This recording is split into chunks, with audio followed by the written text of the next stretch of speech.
Hello, everybody. It's Paul McFarland here again. Oh, by the way, no prize whatsoever, if someone can tell from this what shirt I'm wearing.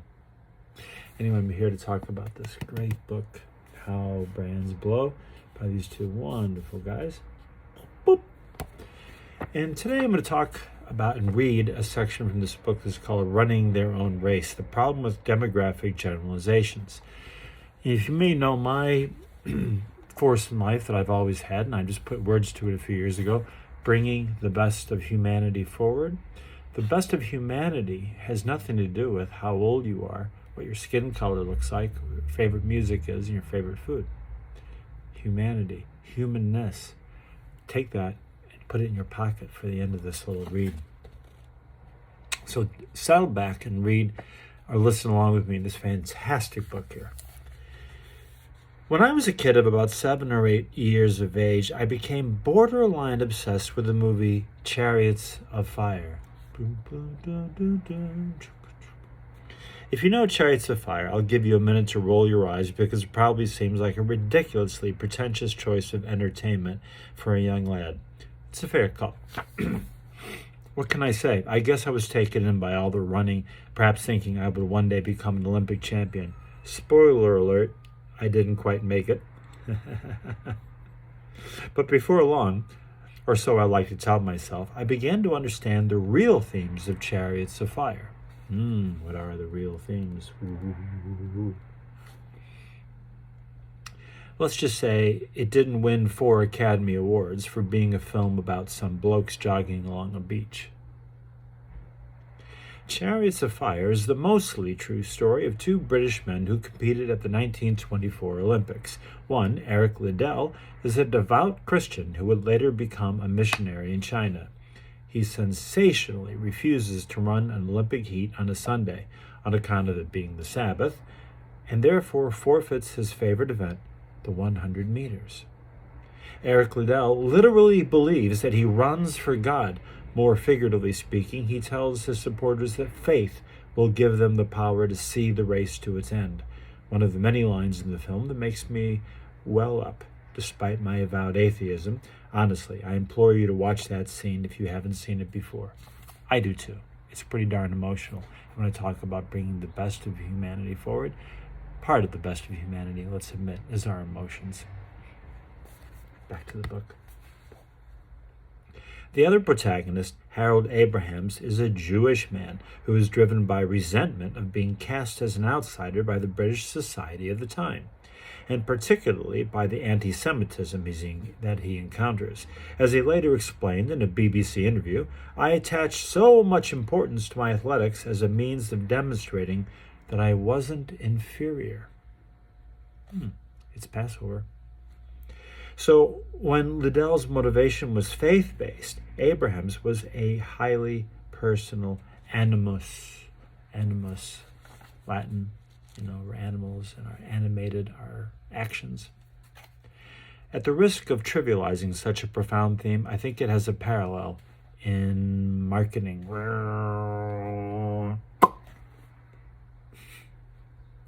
Demographically speaking, Eric Liddell and Harold Abrahams had a lot in common. Both were university-educated British men of a similar age who won Olympic gold medals. Okay, admittedly, that last bit isn't exactly a demographic category. But despite their superficial similarities, these 2 men were vastly different people in terms of their beliefs and motivations.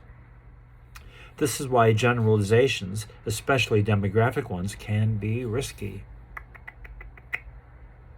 Not to say the demographics are useless, they can be handy heuristics at times. Don't tell me I have to explain heuristic, do I? But they do need to be treated with caution. Cuidado, advertencia. I'll give you an example. If you follow the industry media or Twitter trends or just about any other form of contemporary marketing discourse, you'll know that Gen Z is the generation du jour in marketing. If you've been in the industry more than a couple of years, you'll also remember that this honor used to belong to millennials. Those days are long gone, despite being practically yesterday, because Gen Z have usurped millennials' place in the marketing industry's consciousness just as surely as millennials once did to the generations before them. It's getting really interesting right about here. Stick around. Spot quiz. What was the generation before millennials? Also a trick question. We don't care what it was. All you need to know is that it's prehistoric in marketing terms. Ha! You see, just like their millennial predecessors, people in Gen Z are supposedly completely different from all who have gone before. They might as well be from another planet, such as the odd fascination with which their habits are observed by marketers.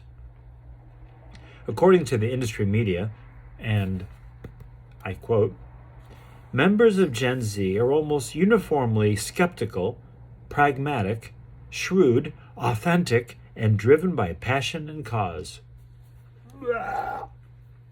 Even more specifically, their attention span is exactly 8 seconds. Now, I don't claim to be an expert on youth culture. Stop laughing.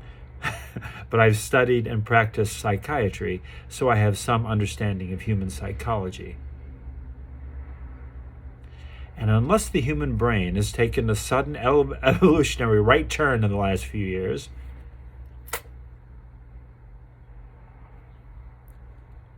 after several thousand years of not doing so, it seems likely that people who happen to be born between 1997 and 2012 are about as heterogeneous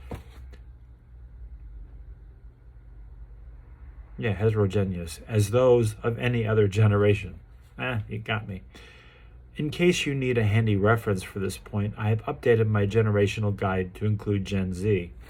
If you haven't seen Delusions of Grandeur, the book before this, when you go online and buy this book, you'll see Delusions of Grandeur. Read them in any order you want, but probably Delusions of Grandeur first. I'll tell you why some other time. There's a little chart here. Okay? And the chart has the generation baby boomers, Gen X, millennials, and Gen Z. Baby boomers between 1946 and 1964. Other shared characteristics other than being born between 1946 and 1964? None. Gen X, who were born between 1965 and 1979. There are other shared characteristics? None.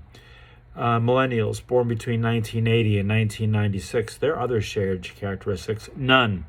Gen Z, born between 1997 and 2012. There are other shared characteristics? None! So, psychologically speaking, there is surely as much commonality of individual traits across generations as there is within them. Oh, monitors go to sleep. Changes the light. Ooh. I'll read that again. Psychologically speaking, there is surely as much commonality of individual traits across generations as there is within them. In other words, I think Bill Bernbach, happy Passover, his advice to focus on simple, timeless human truths is probably more applicable than, say, memes are the future of marketing. I should have read it more like, memes are the future of marketing. That's a little bit more accurate. You might think that's a quote I made up for the sake of hyperbole. You'd be wrong. Everyone runs in their own way. Personally, I think we should be a little less obsessed with the zeitgeist and a little more concerned with the leitmotifs of human existence. This is hardly a groundbreaking suggestion, of course, and others have said it much better than me. I have. But it bears repeating because we seem to have developed a collective amnesia about some basic tenets of marketing. What would we call the marketing generation of choice before? I don't remember. One of the scenes in Chariots of Fire involves Harold Abrahams training to the soundtrack of Gilbert and Sullivan's For He Is an Englishman. It is a powerful juxtaposition given that Harold didn't see him as a typical Englishman at all. And just as it would be wrong to say that Englishman was a sufficient description of Harold Abrahams, it is wrong to suggest that any of us is simply a product of our demographics. As Eric Liddell says, everyone runs in their own way. As marketers, we would do well to heed that sentiment. This is really important. And again, it's delivered with self-deprecating humor, smart aleck pokes at culture and our industry, but with solid, sensible, practical truth. You know, the people who make a big deal about the differences between us in politics should be neutered and chased out of whatever country they're in. The people in the industry of marketing, advertising, branding, etc., who make too big of a deal about the demographic differences between us all, they should be neutered and hounded out of the industry. Why? Because they're evil. They're evil. They separate people from other people when there's no reason to do so. They chop humanness, into convenient little boxes to market to, and in doing so, are less effective at marketing. The idea that a particular car should only be desired by 20-somethings or by silver-haired foxes are both wrong. The spirit of liking to move, the spirit of independence, the spirit of wanting to feel luxury and comfort as you move has, generally speaking, no demographic territory. It's human territory. Think for yourself. You have friends who like certain things, and you like certain things that are different. You're still friends because of something you have in common. But in marketing, we don't want to hear that.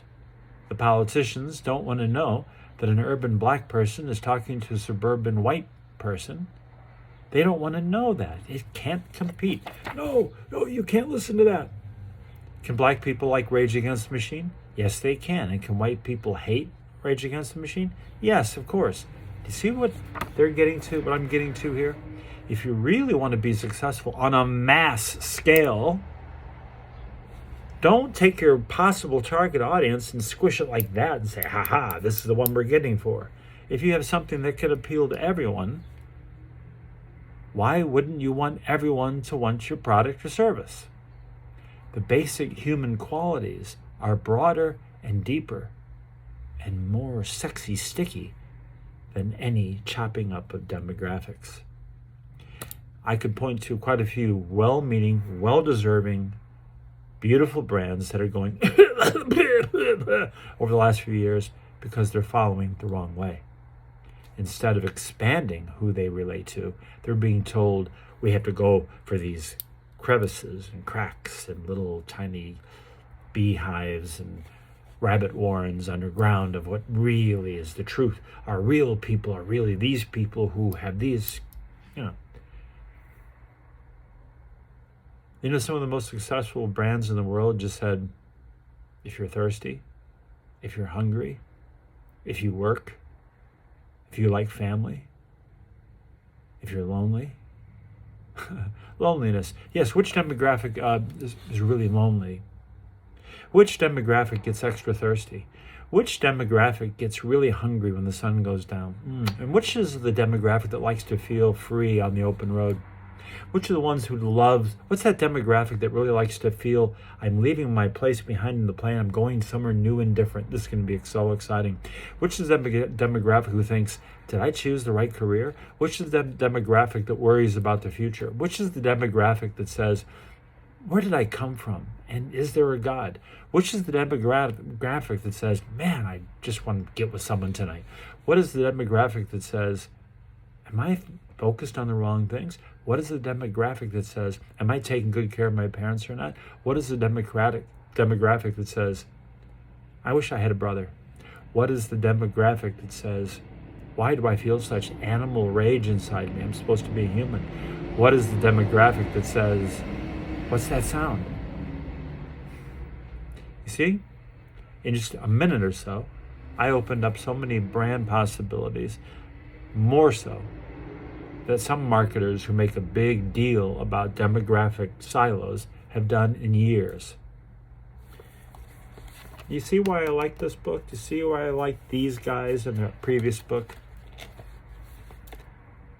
We understand the human race.